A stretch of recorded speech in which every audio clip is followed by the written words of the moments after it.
وبارك وسلم عليه. كتاب المغازي، باب غزوة العشيرة أو العسيرة. وقال ابن إسحاق: أول ما غزا النبي صلى الله عليه وسلم الأبواء ثم بوات ثم العشيرة. وبسند المتصل مني إلى أمير المؤمنين في الحديث محمد بن إسماعيل البخاري قال: حدثنا عبد الله ابن محمد قال أخبرنا وهب قال حدثنا شعبة عن أبي إسحاق قال: كنت إلى جنب زيد بن أرقم رضي الله تعالى عنه، فقيل له: كم غزا النبي صلى الله عليه وسلم من غزوة؟ قال: 19. قيل: كم غزوت أنت معه؟ قال: 17. قلت: فأيهم كانت أول؟ قال: العشيرة أو العسيرة. فذكرت لقتادة فقال: العشيرة. کتاب المغازی یو غزوه ده یو سریه ده.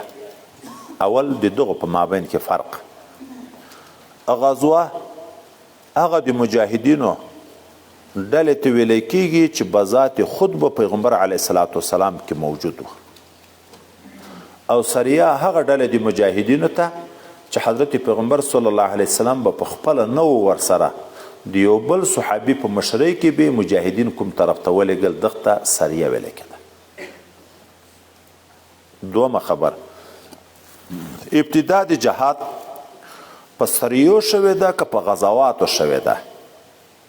یعنی اول پیغمبر علیه السلام خپله وتلی ده د جنگ په طرف باندې، که اول شروع په سریو شوې ده چې نور مجاهدین یې لېږلي دی په هغو کې نه و شریک؟ دلته خو ظاهر عنوان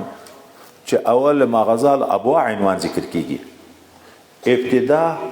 د جهاد په سریو شوې ده. په اول کال د هجرت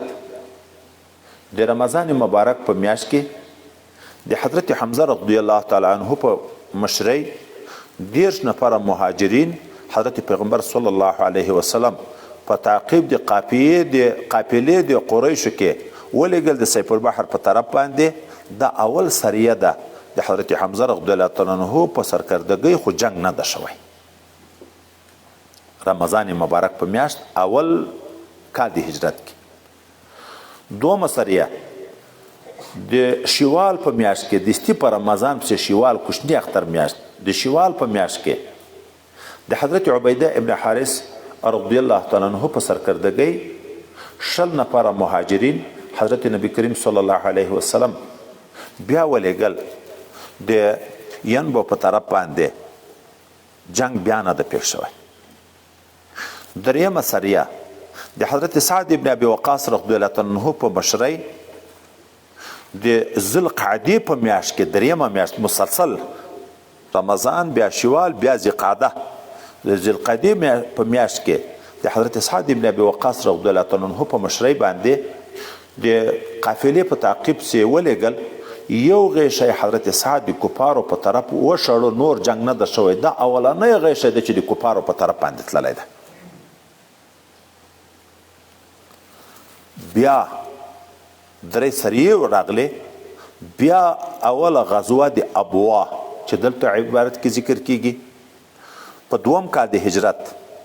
د سفر په میاشت کې حضرت پیغمبر علیه الصلاة والسلام د یو جماعت عظیم د مهاجرینو سره د اوت د یو قافلې په تعقیب چې بیا د یو قوم سره یې صلح وکړه او جنگ نور پېښ نه شو. په دوم کال د هجرت دومه غزوه د بوات د ربیع الاول په میاشت کې بیا د حضرت پیغمبر علیه الصلاة والسلام په سرګردګۍ کې د کفارو په تعقیب کې وشوه، خو جنگ بیا نه ده راغلی. دریمه غزوه د جمادی اولا په میاشت کې په دوم کال د هجرت د جمادی اولا په میاشت کې بیا حضرت پیغمبر علیه الصلاة والسلام تللی. دغه غزوه د عسیره نه، عسیره د تبوک غزوې ته ویل کېږي، فی ساعة العسره. دا خو د نبی علیه السلام اخرنۍ غزا ده. د عسیره نوم د یو غره ده د ینبو په طرف باندې، د یغه غره په څنګ کې کوم کلی چې و د یغ طرف ته حضرت پیغمبر علیه الصلاة والسلام وتلی. دا درې غزوات بیا راغله، درې سریې وې.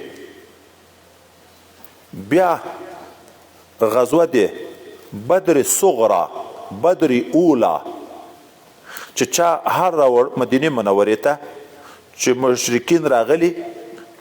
په چراګاه د صحابه او چې کوم اوخان چیرې پول کېده چې په یغه باندې حمله کړې ده پیغمبر علی السلام او صحابه په تعقیب سی وته دا نفس چې اوته ذات غزوه حکم ورته ثابت ده ثواب خدای په کور کې نور خو یو طرف ته جنگ شوی یا نه شوی بیا سریه ده حضرت عبدالله ابن جحش رضی الله عنه په سرکردګۍ کې د جمادی ثانی دوم کا د هجرت د جمادی ثانی د میاشتې په اخر کې چې جنگ د رجب په اوله شپه راغی چې د خبر نه و چې رجب داخل شوی ده چې عمرو ابن حضرمی کې مردار شو او دغه قافلې مال په غنیمت باندې ویني او څه وتښتېده چې بیا کفارو غټې افتراوې شروع کړې چې دا څنګه مسلمانان دي چې د اشهر الحرم احترام نه ساتي بیا الله آیاتونه نازل کړه د خپل کوپر کوي خلک د مسجد حرم نه منې کوي او د په ګناه کې غږیږي خپل کوپر کوي د بل په ګناه کې غږیږي او هغه په اجتهادي خطا باندې دي دا هغه طریقه د نقشې د آغاز د غزواتو دومه خبر د حضرت پیغمبر علی السلام په زمانه کې څومره غزوات شوي دي او څومره سریې لېږل شوي دي د زندګۍ د هجرت نه بعد چې کلم اذن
د غزواتو په عدد کې ولې اختلاف ده دومره ډېر د 1400 نه تر 20 پورې د سریو په عدد کې څومره اختلاف ده د 15 نه تر 15 پورې نو د دغه اسانه تطبیق چې تعارض نشته یا دا ده هر راوي د خپل علم موافق روایت نقل کړی پر ټول علم نه و ټول صحابه په یو وار مسلمان شوي وو خو ډېر وخت د ډېرو غزواتو نه بعد به بیا یو څوک مسلمان شو نو هر صحابي د خپل علم موافق روایت نقل کړی ده د نورو خو تردید نه کوي دوم عدد اقل نفي د عدد اکثر نه کوي دریم اندراج او تفصیل چې په یوه سفر کوم غزوات شوي دي لکه موږ تاسې ته به راځي فتح د مکې معظمې په سفر چې ووتل خو مکه معظمه فتح شوه د دغه نه بعد اوتاس فتح شو طائفو پورې خبره راغله درې غزوات حنین او طائف ته ورسېده په یوه سفر وشو چا وحدت سفر ته کتلي دي ټوله یوه غزوه بللې چا تعدد واقعاتو ته کتلي دي درې بللې او دغسې د مسافو په لحاظ باندې د یوه کلي سره جنګ شوی بیا په څنګ پورې بل کلی ده د یخ سره چا دغه قرب د مکان ته تعبیر په یوه کلي په یوه مکان کړی نو یوه غزوه یې بللې ده چا چې هر کلي ځان ځان ته نوم ته کتلي دي نو هغه متعدد بللې دي د دغه وجې نه تعارض نشته په واقع کې دا دوه خبرې درېیمه خبره دلته چې حضرت پیغمبر علیه الصلاة والسلام د غزواتو سلسله ذکر کېږي په اول باب خو د عشیره خبره راغله دا د عشیرې په شا کې د بدر خبر دی ذکر کېږي او د بدر خبر چې شروع کېږي 12 بابونه دي پکې د عشیرې د باب سره 14 بابه راځي مجموعه خو بعضې کې به ترجمه وي بعضې کې به نه وي. نو موږ به د ټولو یو وارې اجمالي نقشه ذکر کړو، هغه بابو کې به بیا څه جزیات پاتې شوي وو، په هغه بابو کې به وایي چې ټول واقعه باندې پوه شو. د عشیرې او د بدر تناسب دا ده چې ګډې سره ذکر کړي دي. یو قافله د تجارت لپاره په سرګردګي د ابو سفیان رضی الله عنه کې چې په هغه وخت کې په اسلام باندې نه و مشرف، د مکې معظمې نه ووته د شام په لوري باندې، او دا په عربو کې تقریبا تر ټولو نه قوي او لویه قافله وه چې ډېر مالونه یې وړي وو د تجارت لپاره. ځکه ابو سفیان ډېر مدبر انسان و، د ده په سرګردګي کې دا قافله وه. لہذا قریشو په کورو کې چې چا لږ روپۍ درلودې که ډېرې درلودې، دا د قافلې خلکو ته یې د تجارت لپاره دی هم ورکړې وې چې ما ته هم فلاني یو څه شی راوړه چې دلته بیا خرڅ کړم. ټول قریش کې شریک وو، په چا لږ وي چا ډېر. دا چې روان شو د شام په لوري باندې، د دوی په تعقیب چې پیغمبر علیه السلام د صحابهو په شمول دا روان شو، خو دا قافله ته تېره شوه، وی نه نیوه، د شام په لوري خلاصه شوه. دغه طرف نه چې تله غزوه د عشیرې راغله، چې د شام په لوري تله، حضرت پیغمبر علیه السلام یې په تعقیب شو خو خلاصه شوه غزوه د عشیره. دا بدر واقعه د هغه بیرته په راستنېدن کې پیښه شوې ده، ځکه ګډ سره ذکر کوي. صحابه او نبي کریم صلی الله علیه وسلم خو خبر شوه چې قریشو لویه قافله راوړه د شام شریف په لوري باندې. هغه هم په دا خبر شو چې په موږ څه راوتلي وو، خو موږ ته خلاص شو. نو لحاظه هم نبي علیه السلام او صحابهو څارنه کوله چې قافله به کله بېرته راګرځي. هم ابو سفیان او ملګري ځیرکتیا او پوښتنې به کولې چې په موږ څه څوک راوتلی نه وي. قصه خو ډېره اوږده ده، ځکه 12 اسباب دي، خو زه به مختصر انشاءالله انداز کې ذکر کوم. د رمضان مبارک په میاشت کې په 12 د رمضان باندې چې غالبا په دغه وخت کې د یو طرف نه قابله راګرځېدونکې وه، نو نبي کریم صلی الله علیه وسلم اعلان وکړ صحابهو ته چې د هغه قافلې د مخنیوي دپاره ووځو. چونکې د یو جنګ په تدبیر نه وته، نو نه یې دا اصرار وکړو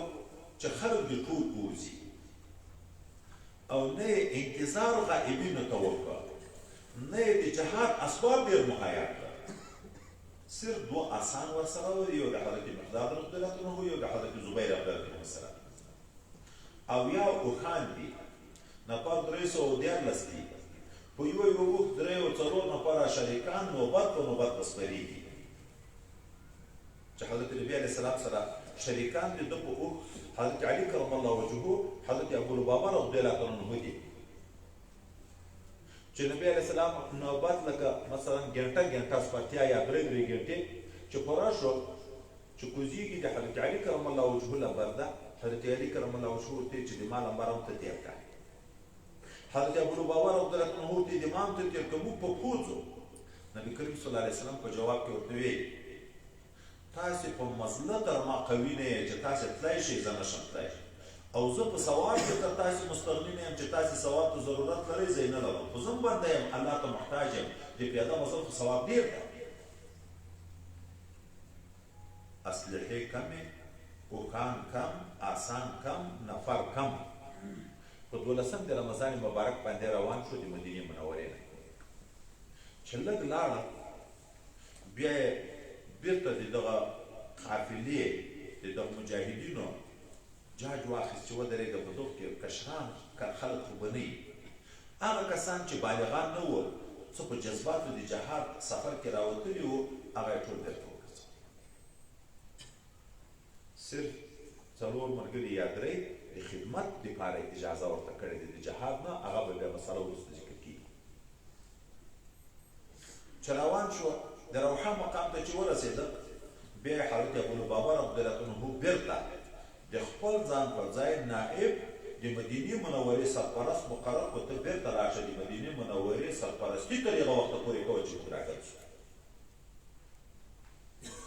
2 نفره صحابه حضرت پیغمبر صلی الله علیه وسلم د قافلې طرف ته مخ ته ولېږل تاسې راشئ د قافلې معلومات هم وکړئ چې راګرځېدلې ده که نه او د قریشو معلومات هم وکړئ چې د مکې معظمې خلک خبر دي د دې په راګرځېدن د تدبیر د خلاصېدن دپاره مخته څوک راوځي نه راوځي د دې خبر دي که نه یا د لیمو په وتلو خبر دي که نه هغه دوه صحابه مبارکي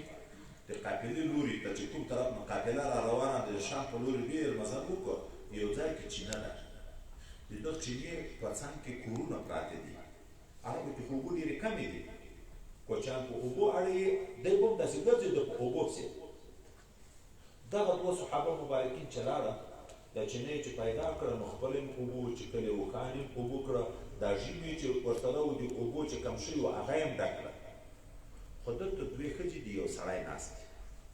د د یوې ښځې په بله ښځه باندې پور ده هغه مطالبه تر کوي د خپل قضیې چې ما پور راکړه بله ښځه په عذر کې ورته وایي چې د ما سره اوس نشته خو د قریشو قافله را روانه ده پلانکي ځای ته را رسېدلې هر چې راشي دلته اړی خو اوبه دي بیا یوه شپه دوه شپې به دی دلته کول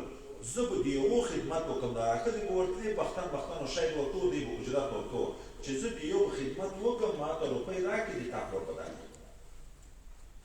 هغه سړي د دغه ښځې تایید وکړو او قافله پلانکي ځای ته را رسېدلې صحابو دا قصې ټولې واورېدې نو صحابه مبارکین بېرته را روان شو چې ښه قافله خو راغلې را روانه ده چې پیغمبر علیه السلام ته حال وکړو هلته چې ابو سفیان دغه ځای ته راورسېدو دغه ځای د خلکو نه یې پوښتنه وکړه چې دلته خو به د موږ په تعقیب چې څوک نه یي راغلي هغه سړی چې دا دلته د دوو ښځو سره و هغې ورته وویلې وایي نور څوک هم نه دي لیدلي خو دوه نفره په اوښانو سپاره راغله دلته یې اوښان هم اوبه کړه خپله یې اوبه وچکلې او هغه خپل ژبې یې هم ډک کړه بېرته لاړه ګورې دا بدیدار خلک په هر شي پوهېږي دوی ابو سفیان پسې لاړه یو ځای کې د پچې پیدا کړې دا پچه یې راواخیسته ماته یې کړه په پچه کې د خرما زړی ده مدینې منورې خو خرماوې ډېرې وې وایي بس دا خلک د یثرب دي د مدینې منورې پخوانی نوم خو یثرب و دا د دغه دي نو اوس تدبیر پکار ده چې که په هغه خپله زړه لیار باندې ځو په بدر باندې دا لیار په بدر وه بدر د یو کوهي نوم ده چې اتیا میله تقریبا د مدینې منورې نه دباندې ده که په یغو ځو خو دوی به لیار راته نیولي موږ باید تدبیر وکړو خو ورسره یې زمزم غفاري ته روپۍ ومنلې یو سړی یې ولېږو مکې معظمې ته چې ته لاړ شه ابو جهل ته حال ورکړه چې مسلمانان د موږ په تعقیب کې راوتلي دي د خپلې قافلې د خلاصېدن دپاره راوځئ مخې ته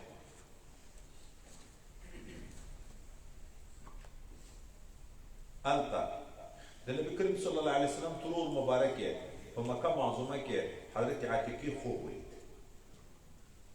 خوب ویني چې یو سړی په اوښ سپور ده او د دې چغې سړی د خبرولو سړي به خپل یو کیفیت برابروه کالي به یې راټول کړه په سر به یې کېښود د اوښ پړی به یې پرېښود دا مهار چې ډېره بده ورځ د ځان را رسوئ په داسې حال کې خوب کې ویني راغی چې افتح دا لاندې خوړ د مکې معظمې په څنګ کې دلته دغه سړي نارې کړې او د غدر خاوندانو راوځئ د خپل مرګ ځای ته په 3 ورځو کې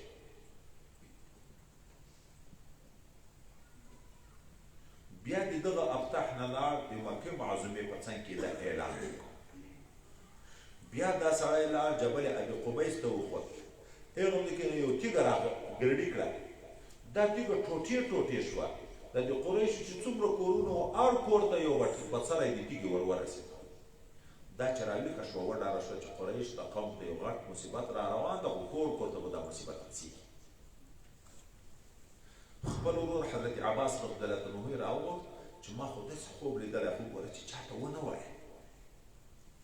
طالب چې وایي چې چاته ونه وایه نو بېګا ته ټول کلی خبر ده حضرت عباس چې دا خبره واورېده دا یې په ډار کې شو د ده ملګری د ولید ورغه ولید ته یې ویلې چې ما خو داسې خوب لیدلی خو چې چاته ونه وایه هغه لاړ پلار ته عتبه ته یې ویلې چې داسې خوب ده هغه لاړ ابوجهل ته یې ویلې بېګا چې کېدو ټول قریش خبر دي حضرت عباس رضی الله تعالی عنه مکې معظمې حرم شریف جومات ته ورروان ده ابوجهل سره خلک ناست دي ابوجهل لعین چې دی ولیدو نو غږ یې وکړو ای بني عبدالمطلبو تاسې په دغه باندې اکتفا نشته چې نرمو د نبوت دعوه کړې وه اوس په ښځو هم د نبوت دعوې شروع کړې یهود ویل چې دي وایي عتیقې داسې خوب لیدلی دی چې بیان د انکار وکړه خو هلته درې ورځو خبره د خوب وه چې په درې ورځو کې د خپل مرګ ځای ته خلک انتظار دي چې په درې ورځو کې به څه پېښېږي دلته خو خبره مختصره ذکر کړې خو بعضو ځایو کې داسې مفصله چې حضرت عباس رضی الله تعالی عنه ته دا د خپل خاندان ښځې راټولې شوې په سخت الفاظو ورته چې خبر دې پټه نه کړه د باندې دې وایسته اوس په موږ ښځو پسې د بني هاشمو په خاندان پسې بدبخت ابوجهل بد الفاظ استعمالوي خو یا به دې دا خبر نه کړه یا یې جواب وکړه منې کړې دا خبرې نه حضرت عباس رضی الله عنه په وجود کې ډېر غټ و او ابوجهل لعین ډېر تنکی و خو سخت متکبر انسان حضرت عباس رضی الله عنه یې په درېیمه ورځ زه په جوش راغلم راووتم دا ښځو سخت الفاظ راته وویلې نو ورووتم په دغه نیت چې حرم ته ورشم دی به د حرم ځای د مجلس و لکه نن سبا اکثرو کلیو کې د جومات ملا نه لري خو د مجلس دپاره مازدیګر او ماښام ټول په جومات کې تېروي نو دی به راتله دا لپاره او بیا خدای دې ټول حاجیان کې چې ووینې مکه معظمه د غرو په منځ کې د بل ځای شته نه دغه یو ځایګی ده پکې د حضرت عباس رضی الله عنه وایي زه وروان شوم په دغه نیت چې کادا یې څه وویلې ویم به هلته دغه درېیمه ورځ ده چې سړی راورسېد دغه زمزمې غفاري یو د باندې په ابطاع کې نارې شروع کړې او قریشو راوځئ الی دا غږ چې چا واورېدو یو طرف ته منډې شروع شي ابوجهلم حضرت عباس وایي ما دا خیال وکړه چې د ما په رنګ پوه شو چې سړي رنګ بدل ده ما وایي د ما د ډاره وتښتېدو چې ورنږدې شوم چې هغه سړی را رسېدلی ده چې څنګه هغه سړي دا خبره وکړه زمزمې غفاري هلته قریشو زړو ته دا خبره ډار د خوب ورسېده وایي دا خوب خو خوښی نه و ځکه درې ورځې کې خبره وه هلته هغه اعلان راورسېدو چونکې د هر کور څه سامان په دغه قافله کې تللی و نو ابوجهل اعلان وکړ کور د کور به یو سړی راځي چې نه بل سړی به د ځان په ځای مقرروي ابولهب چې د نبي علیه السلام ډېر سخت دښمن و د ده خو یو سړي 4000 درهم و هغه یې راوړي هغه ته ویې یا مې روپۍ راکړه یا د ما په ځای روپۍ در معاف دي د ما په ځای به جنګ ته وځي هغه سره روپۍ نه وې دا ابولهب پاتې شو د جنګ لپاره هغه ووت څه قصې په بابو کې به بیا پسې ذکر کوو ابوجهل تقریبا د 1000 نفرو شاوخوا نفر تیار لسو مشرانو د دغه ټول جنګ د خرچې ذمهواري واخیسته د سردارانو اوښان یې ډېر د ځان سره روان کړه په ورځ کې به 19 اوښان ورته حلالول ډمې د ځان سره روانې کړې شراب یې د ځان سره واخیسته په ډېر غرور او تکبر روان شو هلته چې ابو سفیان د لیارې د بدلن تدبیر وکړ هغه عمومي لارې پرېښوه دغه دریاب غاړې ته لاړ په یغه لیار د بدر نه راتېر شو چې راتېر شو نو بېرته یې ابوجهل ته سړی ورولېږه چې زه راخلاص شوم مه ځه ابوجهل لعین ورته ویل نه چې دغه ډمې مې هلته نه یې ګډولې سندرې نه یې راته بللې او شراب موږ نه یې څښلې 3 ورځې به په یو ځای کې وخت نه یې تېرولی بېرته نه راګرځو چې خلک د موږ په قوت خبر شي بل وارې بیا مسلمان د موږ د قافلې مخې ته راونوځي نو دی د غصب سره روان دي د مکې معظمې نه خو هلته ډېره فاصله ده بېرته راځو دغه طرف ته حضرت پیغمبر صلی الله علیه وسلم د انصارو مبارکینو نه په بیعت عقبې کې د هجرت نه مخکې چې بیعت وشو بیا د هجرت وکړو هلته معاهده کې دا خبره وعده اخیستې وه چې په مدینه منوره کې دننې که چا ما ته ضرر را رسوو تاسې به د ما حفاظت کوئ لکه د ځان د خپل اهل و عیال چې حفاظت کوئ د ما به هم داسې حفاظت کوئ. دا وعده د ننې په مدینه منوره کې وه. ځکه هم چې ابتدا د جهادو شروع شو په سریو باندې، نو حضرت حمزه په رضی الله عنه په مشرۍ کې ټول مهاجر لیکلي وو. د حضرت عبیده بن حارث په مشرۍ کې ټول مهاجر لیکلي وو. د حضرت سعد بن ابي وقاص په مشرۍ کې ټول مهاجر لیکلي وو، انصار نه وو. دلته چې پیغمبر علیه السلام ووت، نو مهاجر او انصار دواړه ورسره ووت. د شپې حضرت پیغمبر علیه السلام خوب ویني چې نبي کریم وعده ورسره کوي چې زه به تا ته یو د دغو دوو په لاس درکوم، یا قافله او یا جنګ. حضرت پیغمبر صلی الله علیه وسلم چې په دغه خبر شو چې قافله غټه قافلې د خلاصون دپاره ابوجهل په غټ پوځ راایستلی ده، نو صحابو مبارکینو ته یې وویلې اشیرو علیه، ما ته مشوره راکړه څه وکړو. سیدنا ابوبکر صدیق رضی الله عنه جګ شو، د پوره وفادارۍ او جانثاري قرباني متعلقه خطبه وویله، بیان یې وکړ. پیغمبر علیه السلام بیا ویې ما ته مشوره راکړئ. بیا سیدنا عمر فاروق رضی الله عنه جګ شو، هغه بیا په بهترینو الفاظو باندې د قربانۍ د تیارۍ بهترینه خطبه وویله. بیا حضرت پیغمبر علیه السلام یې چې ما ته مشوره راکړئ. حضرت مقداد رضی الله عنه جګ شو، پیغمبر علیه السلام ته یې موږ داسې نه یو لکه بني اسرائیل چې موسی علیه السلام ته یې ویلې اذهب وربک فقاتلا ان هاهنا قاعدون. نه، موږ به د تا مخ ته هم جنګېږو، ښي لوري ته چپ لوري ته په هر طرفو جنګېږو، اختیار د تا ده. حضرت نبي علیه السلام په دا خبر نهایت زیات خوشحاله شو. وروسته به راځي ابن مسعود وایي چې کاشکې دا خبر ما کړی وای. ترجماني خو د ټولو وه، زړه خو د ټولو، خو خدای پاک دا عظمت ده ته نصیب کړو چې رسول الله د ده نه ډېر خوشحاله شو. خو چونکې دغه درې سره مهاجرین وو، که صدیق اکبر وو، که حضرت عمر وو، که حضرت مقداد وو. بیا نبي علیه السلام څلورم وار بیا وویلې ما ته مشوره راکړئ. حضرت سعد بن معاذ رضی الله عنه چې د انصارو مبارکینو د جګړې نه وو، پوه شو چې اصلا د موږ انصارو نه مشوره غواړي. ولې دا د معاهدې نه د باندې خبره ده. په مدینه منوره کې د نن موږ د ده سره معاهده کړې وه، دا خو د مدینې منورې نه د باندې ده. ځکه دی اوس دا بار بار دا خبره کوي چې اوس د باندې هم دی دغه قرباني تیارېږي که نه تیارېږي. نو حضرت سعد بن معاذ رضی الله عنه بهترین الفاظو خطبه وویله. اول ورته دا ویې چې یا رسول الله صلی الله علیه وسلم، صدیق اکبر د موږ ټولو ترجماني وکړه، حضرت عمر، حضرت مقداد، دغو ټولو د موږ ترجماني وکړه، موږ ټول د خبرې ته تیار یو. خو داسې معلومیږي چې ته د موږ انصارو رایه غواړې. نبي علیه السلام ورته ویلې چې او. نو ده ورته ویلې موږ په تا ایمان راوړی،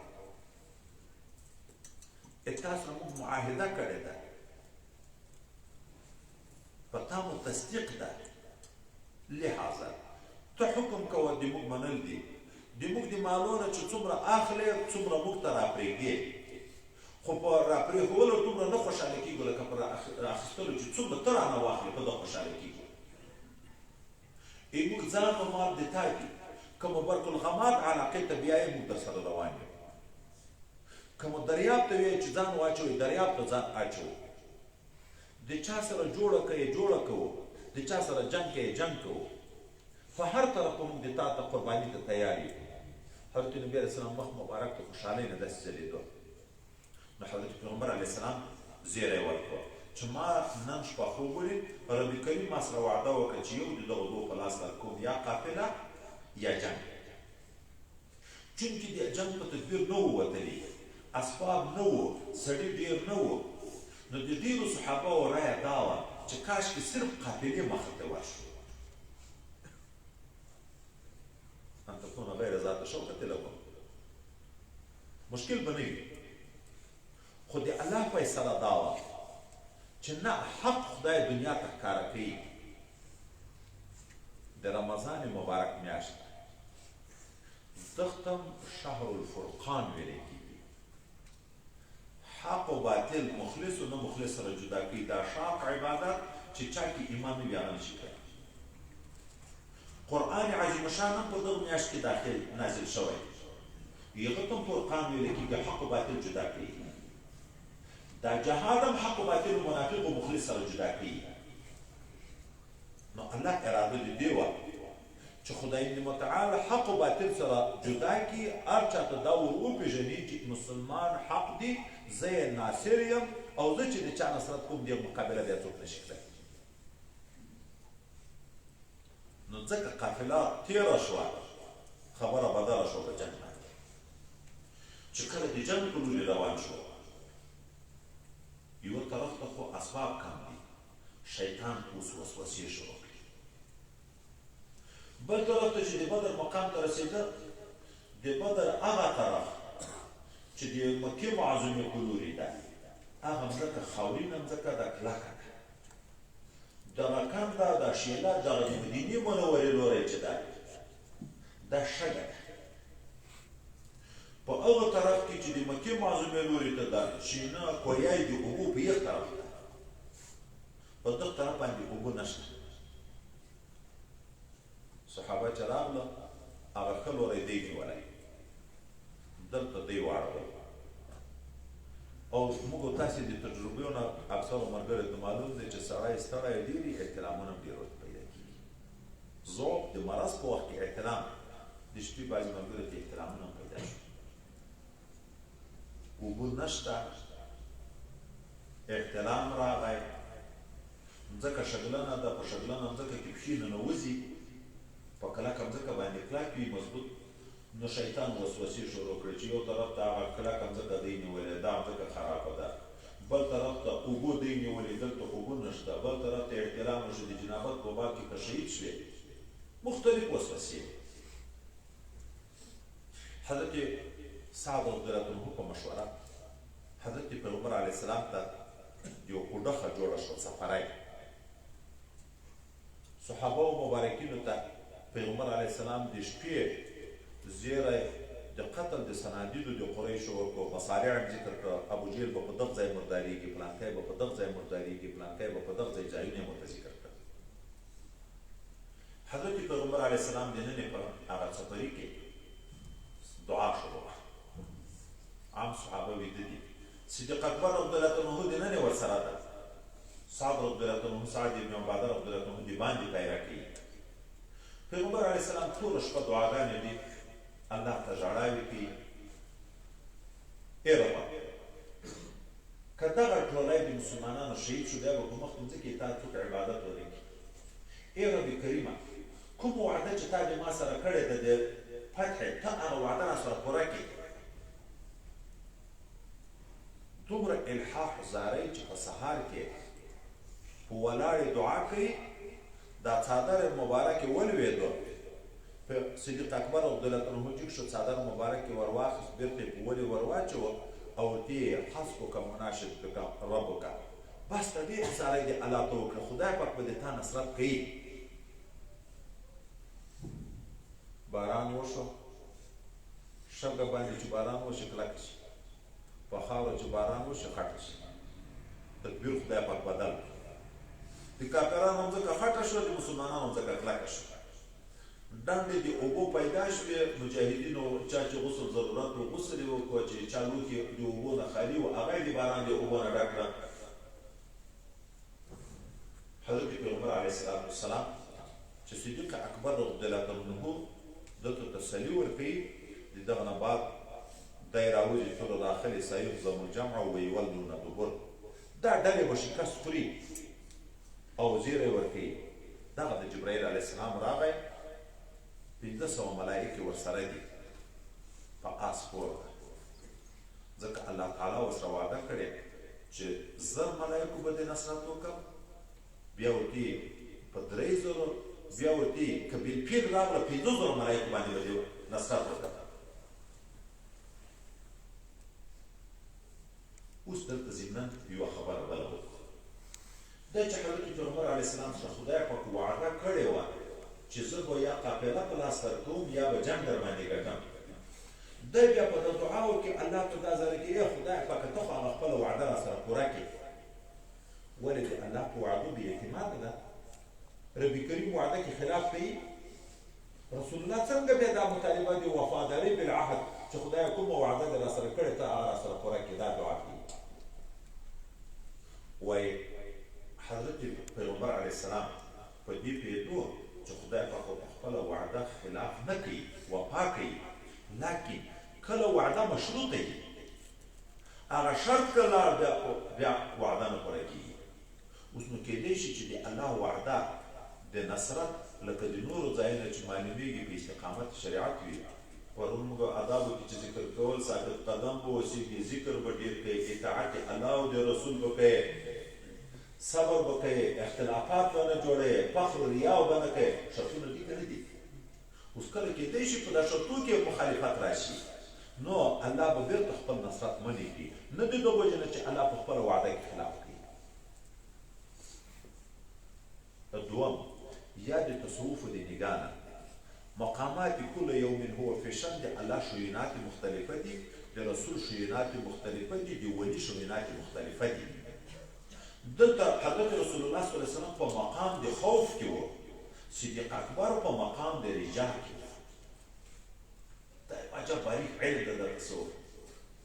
مقام د خوف مقام د رجا په یوه خوف غالب و د الله شان د سلطنت ورته معلوم و چې لم یلد ولم یولد ده صمد ذات د هیچا پروا نه لري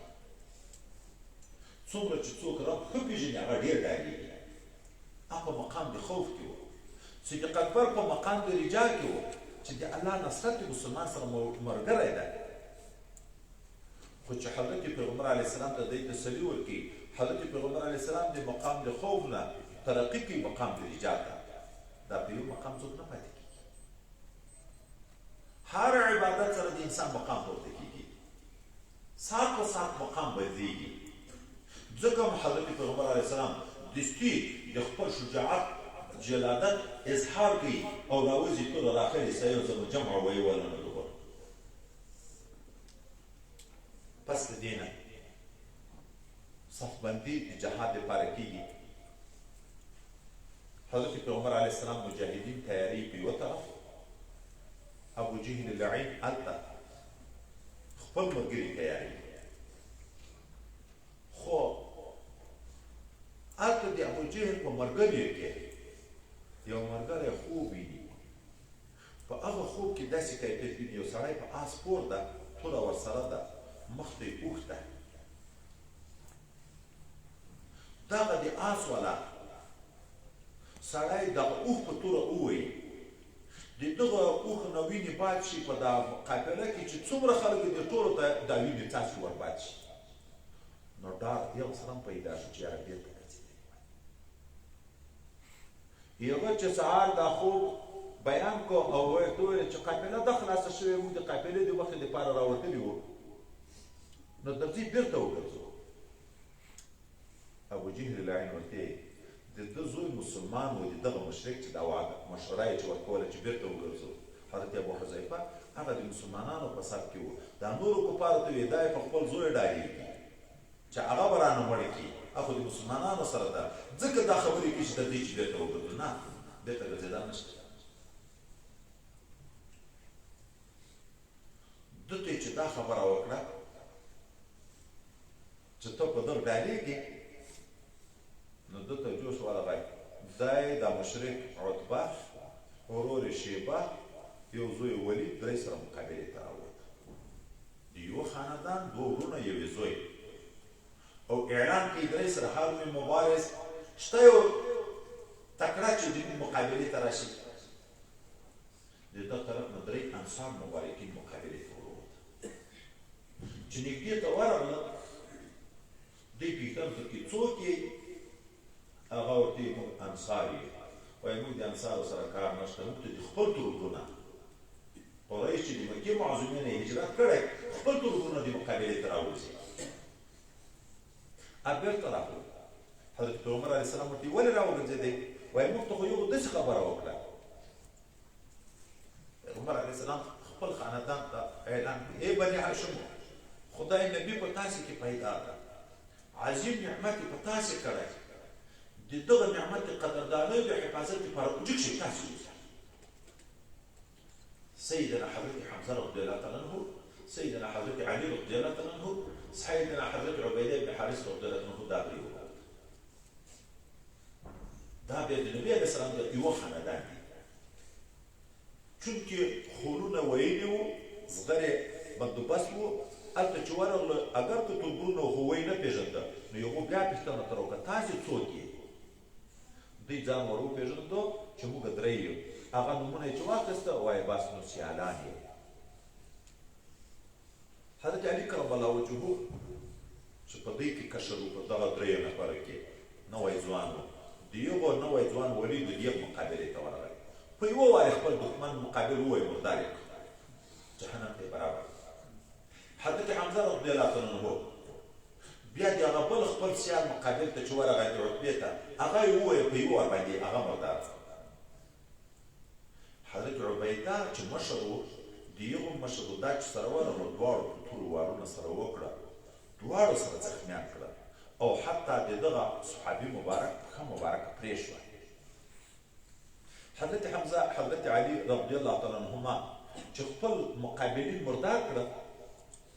چې راوګرځېده چې ویلي ده خپل د اکا زوی چې پښه یې پرېږده زخمي ده، ابل وری زخمي ده، ورتاو شو، هغه یې ووایي مردار یې کړو، د خپل زخمي را خلاص کړ. ده د خپله پښه مبارکه راخیستې ده، رسول الله صلی الله علیه وسلم ته یې زه شهید یم که نه، یعنې چې د ده مرګ نه مړ شم شهید یم که نه؟ هغه ورته یې چې هو. بهترین اشعار د شهادت نه مخکې دي.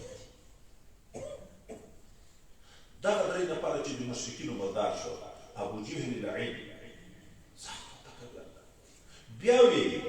دغه تلوار وکړه ځان یې په مړ کړ. ما دې په خدای قسم وي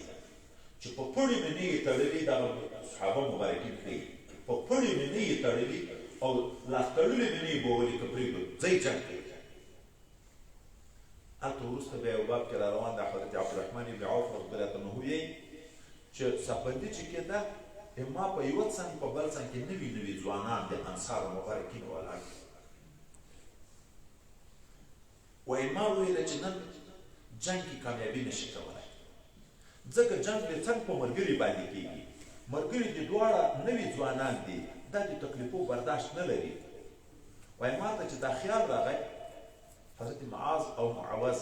ابناء عفراء رضی الله تعالی عنهما دي، وایي غلی دا یو رانږدې شو چې احم اطرا ابو جهل پېژنې؟ وایي ما ورته ویل او څه یې کوې وراره؟ وایي ما اورېدلي دي چې رسول الله صلی الله علیه وسلم ته یې ډېر تکلیفونه ورکړي، کومه کم معصومه کې. ما دې په خدای قسم وي چې ویې وینم یا به زه پرم یا به دی. وایي د ده خبره چې خلاصېده، دا د څنګ دا دوم لورې څوکه وچښوله چې یا عم ابو جهل پېژنې؟ هغه مې پوښتنه وکړه ته یې څه کوې؟ هغه هم دا خبره وکړه چې ده د رسول الله ډېره بې ادبي کړې ده. ما دې په خدای قسم وي چې ویې وینم یا به زه مرم یا به دی. وایي زه په هغه خپل مخکیني ګمان پښېمانه شوم چې ما خو ګمان دا و چې دغه خلکو د وجې نه ته به کمزوری شي، دا خو تر ما ډېر غیرتي دي. یو خو نه ابو جهل راښکاره شو، چې راښکاره شو، وایي ما ورته وویل هغه بخیر کوم مطلوب دی تاسې د چا څوک غواړئ هغه دغه ده. وایي دواړه داسې ور په منډه شو لکه بازان چې ورشي. ابو جهل العین وویل ویې غورځوه. بیا معاذ بن جموح چې ځوان و صحابي چې ور ورسېد، هغه ښه کلک وویل. ابو جهل یا مردار شوی نه ده، په زخمیانو کې پروت ده. چې جنګ شروع شو، الله تعالی د نصرت لپاره ملائکې رالیږلي، وعده شوې وه. هغه ملائکو د صحابو په شکل پټکي په سر کړي، د صحابو په شکل په دغه ځای باندې وړی د تعارف لپاره چې خپل ملګري سره ونه پرې مړنه کړو. او الله جنګ ور وښوه، ملائکې په جنګ نه پوهېږي، دا ماده په دوی کې نشته، نه یې بل وخت کې جنګ کړی، خو په غزوه بدر کې جنګ کړی عملي. الله تعالی ورته غاړې ته وایي او لاسو ګوتو ته یې وایي. د دغې وجې نه وروسته د جهاد د ختمېدن نه بعضو صحابه به نبي علیه السلام ته وویلې چې ما توره واخیسته چې کافر مې ویل، ما توره لا نه ورسېدلې د سر پرې شو. هغه ورته چې دا ملائکو ویل. حضرت عباس رضی الله عنه هم د مشرکینو په صف کې راغلی و ځکه په زور یې راوستلي وو په وجود کې ډېر غټ و دلته یو قمطي صحابي مبارک ابوالمیسره ژوندی ویني نبي علیه السلام به یې هغه ته وایي تا څنګه په دغه قمطي وجود باندې دی راتکیه کړ او ورته ما ځان ته نه ده تکیه کړی داسې څوک و راسره په ملګرتیا د نیولو کې چې نه مې تر دغه جهاد ورځې نه مخکې لیدلي نه مې بیا شاته لیدلي نبي علیه السلام ورته چې دا ملایکه په دغه جنګ کې اویا نفره سرداران د مشرکینو مردار شو اویا نفره په بند باندې ونیول شو د امیه خبره چې دستي په دا بل باب کې را روانه ده دا د حضرت عبدالرحمن ابن عوف د ملګري نه و دا په دا باندې ونیول شو زوی یې ونیول شو د اراده دا وه چې خلاص پرې کړم چې د جنګ د ځای نه وځي ذاتي به مري نه که بیا فدیه تر اخیسته که هر ځای تر اخیسته حضرت سیدنا بلال رضی الله عنه چې ولید نو اعلان یې وکړ انصارو ته که دی خلاص شو نو زه تباه یم ده خو ما ډېر ظلمونه کړي انصارو منډه پسې ور واخیسته حضرت عبدالرحمن د ده زوی اول ور پرېښی چې که هغه مردارۍ مو به ځان دا پلار به یې زه خلاص کړم خو انصارو هغه دستي مردار کړ په دوی پسې ور ورسېده دا امیه ډېر غټ وجود و حضرت عبدالرحمن خیال وکړ چې دا خو اوس نو بله طریقه نشته هغه ته ویلې چې ته څومره زه به برسېره در باندې پرېږدم نو ایمان دې وجنه به ذاتي په تا کار نه لري خدای پاک یا خبره اسانه کړه د مقابلې نه ووت خدای پړ مخ پرېوتو نو صحابي برسېره په پروت ده دی راغله په سخته طریقه یې ذاتي مردار کړ د کوزه نه یې په نیزو وویه په تورو یې وویه چې حتی حضرت عبدالرحمن رضی الله عنه هم په پښه باندې ولګېده څه زخمي شو هغه یې مردار کړ دا نفر چې مردار شو د اویا نفره په ژوند ونیول شو د نبي کریم صلی الله علیه وسلم معمولي مبارکه دا و چې کوم ځای به وي نو درې شپې به بیا هلته کولې درې شپې چې تېرې شوې د درې شپو نه مخکې اول د دغه مردار شوي سردارانو په باب کې زوړ کویی و حکم وکړ چې دا وروړی هغه کوهي ته یې واچول دا نور یې واچول د امیه ډېر په وجود کې غټ و وجود یې خراب شوی و چې زغره یې تر لرې کړې چې کشکوو یې بندونه یې سره وختل هغه یې پرېږی هغه ابوجهل و عتبه و شیبه و ولید و داسې کسان یې هغه کوهي ته واچول درې ورځې چې پوره شوې د درې ورځو نه بعد چې پیغمبر علیه السلام به بیا راتلو صحابه مبارکینو ته ویل ما اوښ باندې کته کېږدی اوښ برابر کړي په اوښ چې سپور شو نو راتلو به د مدینې منورې په لوري دی هغه د کوهي په لوري روان شو صحابه مبارکینو ویل چې کېدی چې کوم کار وي په دغه لوري دی هم پسې روان شو د کوهي غاړې ته چې حضرت سیدنا پیغمبر علیه السلام ورغی نو د کوهي په غاړه ودرېدو کوهي کې چې کوم سرداران مشرکین پراته دي دغو ته غږ په نامه کوي ابو جهل عمرو بن هشام نومېږي ای عمره ای عتبه ای شیبه ای ولیده ای فلانه هل وجدتم ما وعد ربكم حقا هغه الله چې وعده کړې وه چې بیا به دې په جهنم کې سوځم خو څنګه چې د برزخ حال شروع شي د عذابونو ورته شروع کېږي او وعده مو پیدا کړه که نه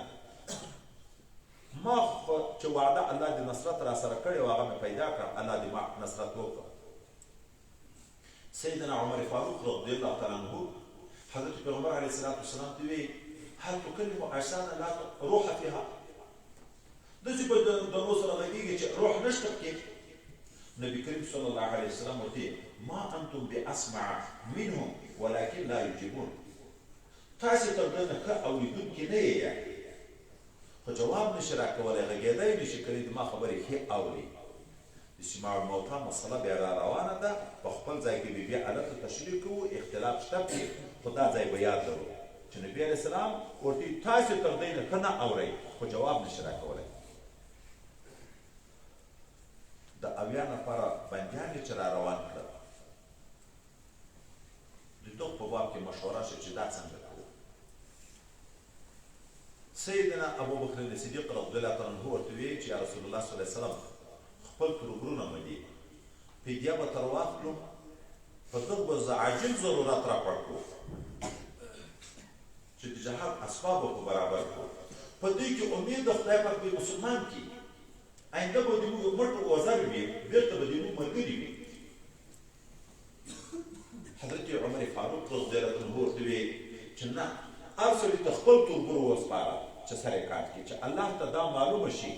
په علم ظهور سره چې د موږ مینه د الله او د رسول سره تر خپل خاندان ډېره زیاته ده. پلار، ورور، زوی، قریب یو څوک هم د الله او د رسول په مقابل کې موږ ته محبوب نه دي. کما د ایمان په دغسې لا یؤمن احدکم حتی اکون احب الیه من والده وولده والناس اجمعین.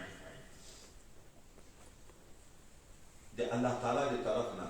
اختیار ورکړی شو چې فدیه قبلوئ او که وژنه یې، خو که فدیه قبلوئ بیا به د تاسې نه 80 نفره بل وارې جهاد کې شهیدان کېږي. دوی فدیه قبوله کړه. چې فدیه قبوله شوه د قبولي نه بعد عتاب راغی چې نبي ته دا نه ده مناسب چې د ده سره بندیان وي دی فدیه اخلي چې تر څو یې ښه قوت په مځکه کې نه یې ښکاره شوی، په ډېر قدر د کفارو سره ډېرې نه یې مردار کړي، دا نه ده مناسب. حضرت نبي علیه السلام ابوبکر صدیق رضی الله عنه ژاړي، حضرت عمر رضی الله عنه ورغی ولې ژاړئ؟ نبي کریم صلی الله علیه وسلم ورته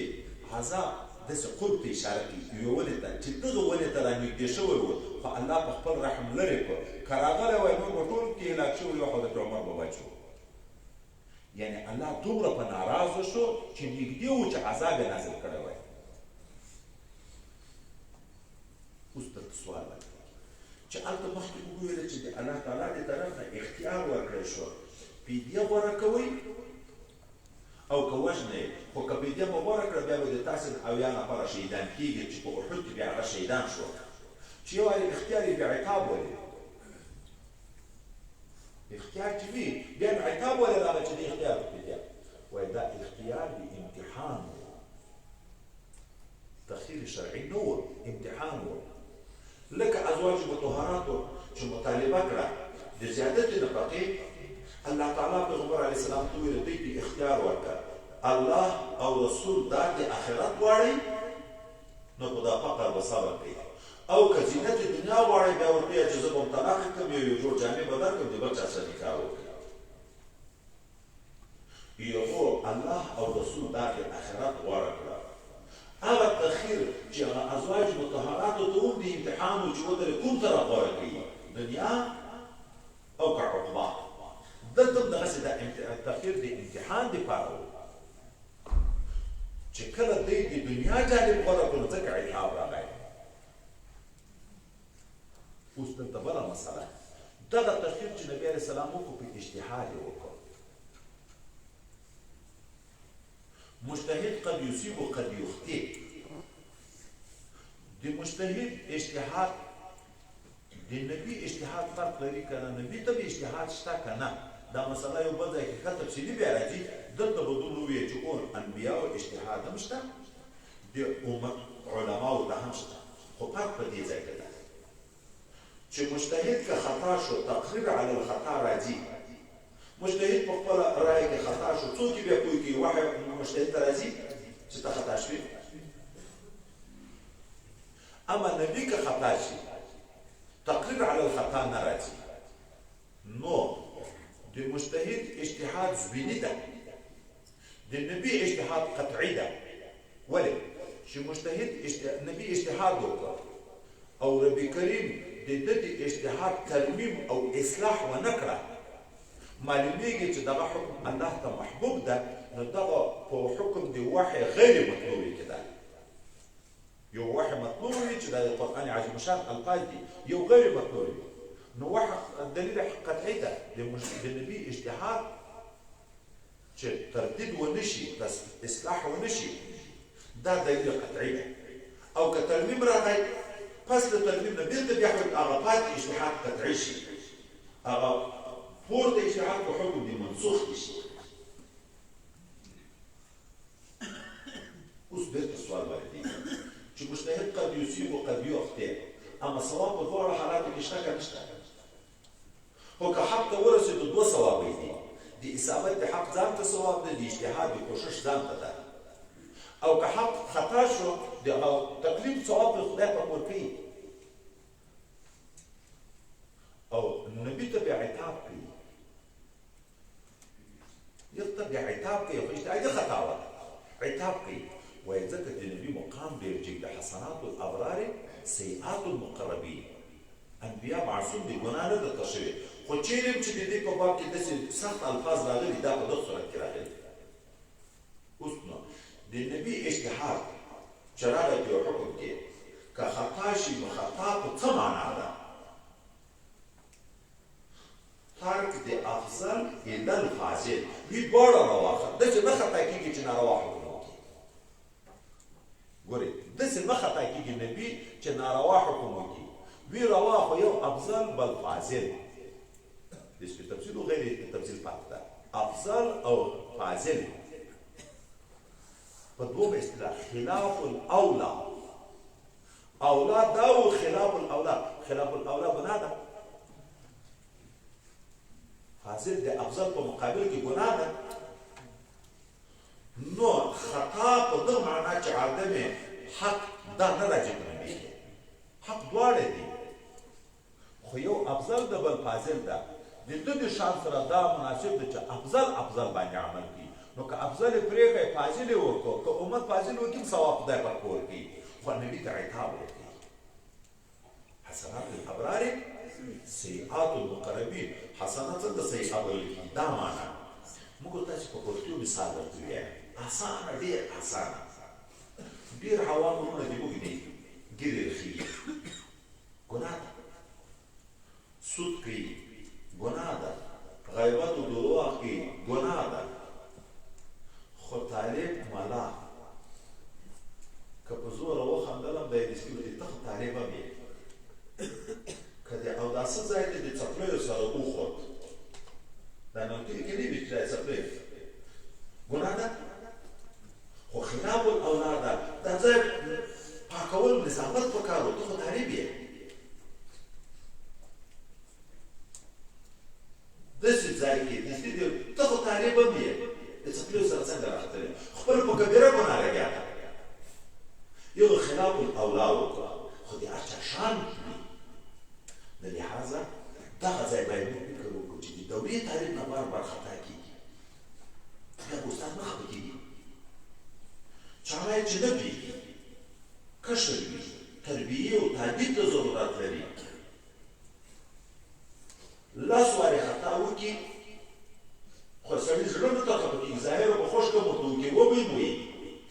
لیکن په خپله ویلم شاته پښیمان یې چې دغه کمپای معصوم ده خو نه پوهېږي معذور ده چې 10 کاله د طالبي وکړه 12 کاله د طالبي وکړه تر اوسه ته د استاد ادب نه پېژنې د کتاب ادب نه پېژنې د دارالحدیث ادب نه پېژنې یا د جومات ادب نه پېژنې نو طبعا د دغه انسان به د سړي زړه اوري که به نه اوري ولې په مقام ټیک ده د دورې طالب ته تر اوسه د جوابچي په ادب نه پوهېږي د دورې طالب ته تر اوسه د کتاب په ادب نه پوهېږي د استاد په ادب نه پوهېږي عوام دي د ملایانو سره پوچو ردم وایي چورته هم نه پکې وایي خو سړی نه ته ګیله ونه کوي نه پوهېږي دی دغه د ده ادب یو چې قضا درته وکړي دا ټوکې خو نه دي دا ټوکې خو د اکثر عوامو قضاوي دي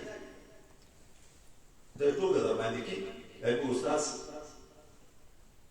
دا یو ټوکه دا ډېر جګیر ټوکې دي دا یو ځای به درته ذکر کړم نو دوی ویل وایي زموږ په علاقه کې ډېر ښه عالم خو په اصل کې کوچی و بیا علم چې وتلی ډېر ښه عالم ده بیا داسې طالبان ورسره دي قریبان کوچیان راغلي دي په دغه طرف باندې تېرېږي نو ده ته یې مړۍ کړې دا یو دا شاګردان ورسره دي اوس مړۍ ورسره کړې هلته چې ورغله نو مخه یا دا خره نه وي چې هغه څوکه وسنګېږي وایي چې خره وسنګېده دا خره داسې څوکه اواز وکړه دا کور مالک مولي صاحب ته مخ راواړوه وایي صاحب پرون یې دا د تا غوندې سپین کوټکی دا کوټی نه وي دا مړ شو د هغه په باندې در باندې وګځه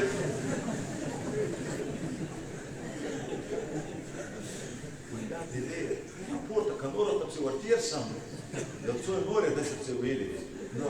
یا خبره 3 کاله به خانده دا د دې غریبانو مجلس ده دغه ادب ده پیږي نو دا د ښځې په باب کې چې نبي کریم صلی الله علیه وسلم وایي دا د کږې پوښتنې پیدا دي چې دغو سره به په نصیحت ګزاره کوئ په نرمي به ګزاره کوئ ولې که سمیه ماتېږي کنې داسې کږه به وي په کږې سره به ژوند تېروي هغه حدیث مبارک یو عجب بیان یو فقه عالم کړی ده وایي که یو څوک د ښځې نه پوره اداب غواړي چې دا د ما پوره اداب پوره حقوق پوره لحاظ وساتي دا د دغه میړه ناپوهي ده دا د ده جهل ده ځکه نبي علیه السلام د ښځو په باب کې ویلي دي کنه چې ناقصات العقل والدین عقل هم کم ده دین کې هم کمزوري دي اوس د جاهل نه ته پوره علم غواړې ادب غواړې دا د تا ناپوهي ده وایي د ښځې نه چې پوره ادب پوره حقوق و لحاظ څوک غواړي چې زه اوس دومره احسانات کوم ساتم دی او کاري درته راوړم او ته بیا هم د ما سره جواب ګرځې یا چې کوې په معمولي خبره ذاتي دی که ګیلمن کېږي دا وایي د ده جهل ده نو د جاهل نه چې څوک پوره ادب غواړي دا خو د هغه جهل ده خو د تعلیم نه خو بیا غواړي بیا د دولې د تعلیم نه د مشر نه خو بیا غواړي چې 12 کاله پورې ته ادب نه کو زده بیا یې فایده د دغه علم څه شوه زده مې بیا چیرې از کردي تا به پیري از پیري تا به کوي پاسې کې وی د کلکونې نه تر سپینې ږیرې خو بیلیارې وې د سپینې ږیرې نه بعد به تر کومه وخت بیلیارې ده پلیاتېږي به څه وخت هوښیارېږي به څه وخت نو چې زموږ په معاشره کې داسې ده چې لږ امتیاز وي کم شی ورسره نامناسب لیدل کېږي خلاف الاولا کې دستي بل په غټ جوړ لګیا دی هغه ته څه نه ویلي او تعلیم به مراته ته خو تعلیم هم یې ته خو ملام یې دا ځای د کراستې ده د سړک په غاړه کېنې چې ښځې تېرېږي راتېرېږي دې څه خلک ورته وایي که نه ته خو طالب هم یې ته خو ملام یې دا جومات کې خندا دا جومات کې مجلس دا مناسب ده نو انبیاء خو ډېر لوی شان ده ځکه ربي کریم سخت لهجه د دې دپاره استعمال کړي عصا آدم ربه فغوا ګورې ګناه خو یې نه ده کړې اجتهادي خطا ده خو د دوی مقام چې ده الله عتاب ورکړي دی به د خدای نه څومره ډارېږي تر 100 کاله پورې ژړا وکړي 40 کاله پورې اسمان طرف ته د شا نه ګوري سترګې نه پورته کوي د خپلې بیبي سره 40 کاله پورې جما نه کوي د الله نه دومره حیا ورته ولاړه ده چې ما نه ولې داسې کار کېده حضرت شریح قاضي ده یو مجرم نوکرانو ورته راوست چې دغه دا ګناه کړی تعذیر حد نه و تعذیر لاس پورې یې ویلې وویل څه وخت بعد هغه سړی لاړ بل سړی راوست چې دغه هغه ګناه کړې وه وایي دغه دا ګناه کړې حضرت شریح مخ ور واړه تا به ولې داسې کړې نور هېڅ ورته ونه ویل او غناس بل ملا ده هغه دستي اعتراف یې وکړه ده چې جرم یو د دواړو یو د لاس پورې وویل او ایبه ته د سترګو دومره ویل چې تا به ولې داسې کړه دا فرق ولې کې ده ورته وویلې وایي دا هېڅ بعیده نه ده چې څوک مې لاس پورې وویل چې څو ورځې بعد بیا هغه عمل وکړي او دلته مې چې وویلې چې تا به ولې داسې کړه دا بعیده نه ده چې د دغې خبرې نه مړ شي ځکه ته پېژنې یو سړي نه پېژنې چې دا حق ولي الله وایي هغسې پرېږده شوه چې کور ته لاړ هغه د خدای دوست و د ځان سره سوچ شروع شو چې کاکا الله تعالی راته وایي چې تا به ولې داسې کړې ته خو عالم وې ته خو ولي وې په تا خو مې دومره انعامات کړي وو تا به ولې داسې کړه دغه خبرې سوچ واخیست بس په ژړا وایي بنا وکړه خوراک چې کاکا شی پرېښود څومره ورځ مړ شو او هغه بل بیا لګیا ده بله ورځ بیا په یغه جرم نیولی ده راوست نو تا دغه ګورې دومره خبره تا به ولې داسې کړه د یو دپاره د مرګ سبب ګرځي بل په درو نه اصلاح کېږي په مقام د خلکو جېږي ځکه انبیاو ته چې داسې سخت الفاظ لږ ویلې شوي دي رسول الله صلی الله علیه وسلم غزوه د خندق کې چې منافقینو اجازه بې عذره تر وخته د اجازه ورته وکړه ربي کریم عفا الله عنک لما اذنت لهم یو رخ به دې کوت چې رښتیا وزن نه کنه هلته مفسرین لیکي وایي عفا الله عنک اول ورته وویلې دغه ځای ته نکتې ته باید فکر وکړو عفا الله عنک بیا یې ورته وروسته د عتاب ځای ویلې لما اذنت لهم ولې وایي رسول الله د الله نه ډېر سخت ډارېدو نه الله په دې پوهېدو که زه اول لما ورته ویم کېدای شي زړه یې وچوي دې ډاره اول عفو حقیقي ورته مخته کړو عفا الله عنک وروسته بیا ورته لما اذنت لهم نو به هر تقدیر مجتهد خطا کېږي خو یو عام مجتهدین نه معاقب کېږي انبیاو شان ډېر ټیک دی پس د هغه نه چې د دغو بدرینو بندیانو په باب کې فیصله وشوه چې 80 نفره وو چې دغو نه به فدیه اخیستل کېږي 2 نفره په دی کې چې عقبه ابن ابي معيط رسول الله صلی الله علیه وسلم ډېره بېادبي کړه او نظر ابن حارث چې ډېره بېادبي کړه د هغو په باب کې فیصله د قتل وکړه دا 2 بندیان بیا مردار شوه یو حضرت علي کرم الله وجهه مردار کړو یو بل صحابي مردار کړه د بندیانو په باب کې بیا فدیه د دوی د استعداد موافق مقرره شوه په چا لږ روپۍ په چا ډېرې حضرت عباس رضی الله عنه باندې 4,000 درهمه مقرر کړه ډېره فدیه په دغه هغه نبی کریم صلی الله علیه وسلم ته ویل زه خو د ټول عمر محتاج کړم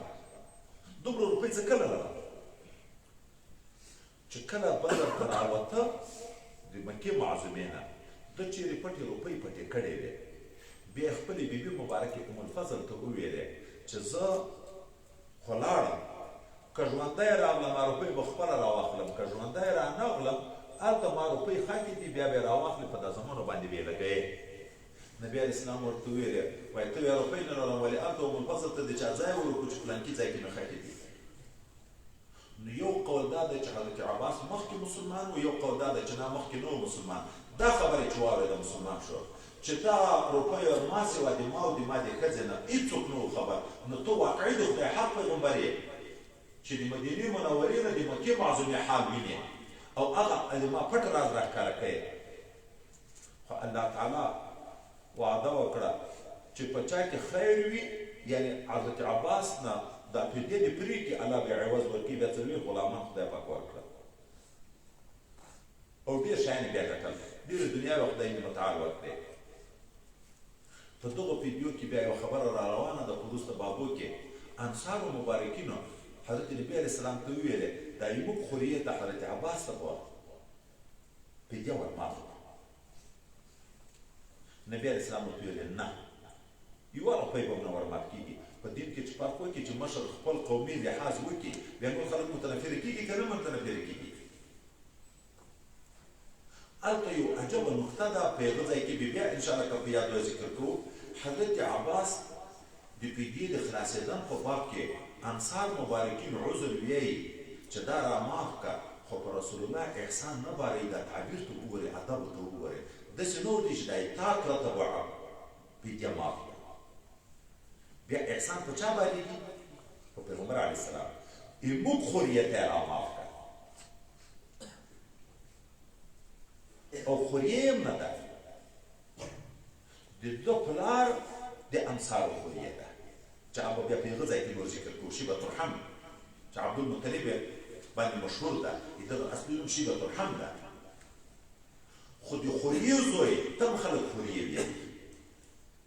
احسان د رسول الله په ځان مني داسې تعبیر وایي نه وکړو چې په هغه احسان باندې څوک چې پوهېږي په آدابو باندې استاذ ته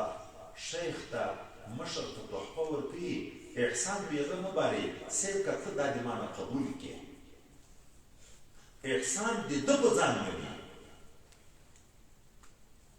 ماتې ویلې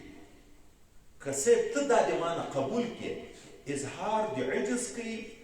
او د ده شفقت په ځان بولي چې دا ته یې رانه قبول کړي خو خدای پاک ماته عوض به راکوي که نه خو دا خو د تا احسان شو په ما باندې داسې نه ورته چې تا خو ضرورت او محتاج یې زه به څه په وخت در سره وکړم رسول الله ته زکات اخیستل ناروا و فدیه به یې ورکوله ځکه په زکات کې د هغه د فقر تصور وي ځان په غټ بولي په هدیه کې د هغه غټوب تصور وي ځان کم بولي پاچاهانو ته خلک تحفې ورکوي پاچا ځان ته محتاج بولي ځان محتاج بولي په تحفه ځان ورنږدې کوي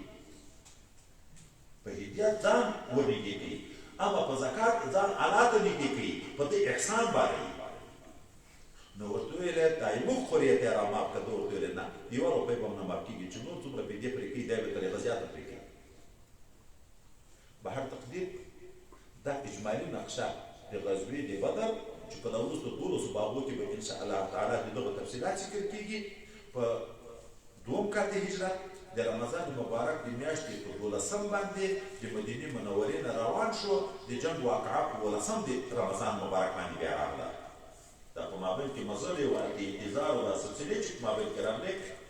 خدای پاک فتح مبینه مسلمانانو ته نصیب کړه او یو شی ثواب شو حضرت پیغمبر علیه السلام یو موټه شګې راواخیستې شاهد الوجوه یې وویلې چې کفارو طرف ته یې وشړلې د هر کافر سترګې ته شګه ورسېده دوی په سترګو لګیا شو صحابه وویل شروع کړه رب کریم ده ته تنبیه ورکوي موږ په دې پوهېږو چې نصرت من الله ده الله ته وي وما رسولات وي وما رميت اذ رميت نفي اثبات راغله که نه ظاهره تعارض شو که نه شو وما رميت بېرته بیا اذ رميت ثبوت هم ورته اتا چې وویشت تا نه دي ویشتلی ما وویشت کاسب بنده ده خو خالق الله تعالی ده تاثیر خو الله تعالی په مرتب کوي نو نسبت غیر الله ته شرک نه ده هر ځای کې د شرک خبرې مزه کړي ذاتي شرک ده او د رسول الله ته نسبت رمي او د بیتو ترنفي کوي د اثارو په لحاظ ترتب د اثر الله په کوي په یو موټې شګه باندې 1000 نفره شکست خوري دغسې د حنین په واقعه کې 1000 کسان په یو موټې شګه باندې شکست خوري د اثر الله تعالی په مرتب کوي که نبي نه خالق العادت ښکاره کېږي که د ولي نه ښکاره کېږي دا د الله نصرت ده خو یو نه تعبیر په معجزه کېږي د بل نه په کرامت کېږي معجزه څوک ورکوي کرامت څوک ورکوي الله تعالی ورکوي که خپل کمال ده خو الله تعالی ورکوي الله یتوفى الانفس کله د مرګ نسبت الله ته کېږي کله د مرګ نسبت ملایکې ته کېږي کله د مرګ نسبت قاتل ته کېږي تعرض خو نشته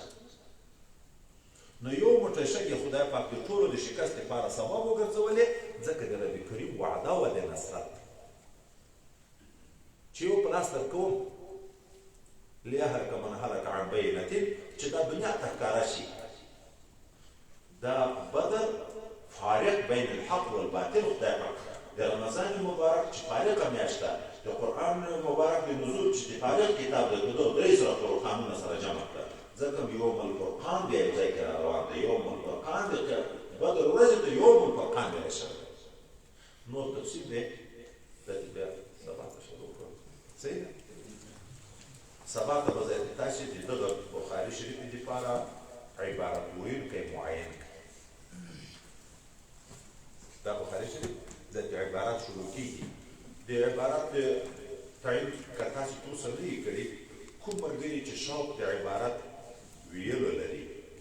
یو خبره دا ده چې هغه سړي کې ځان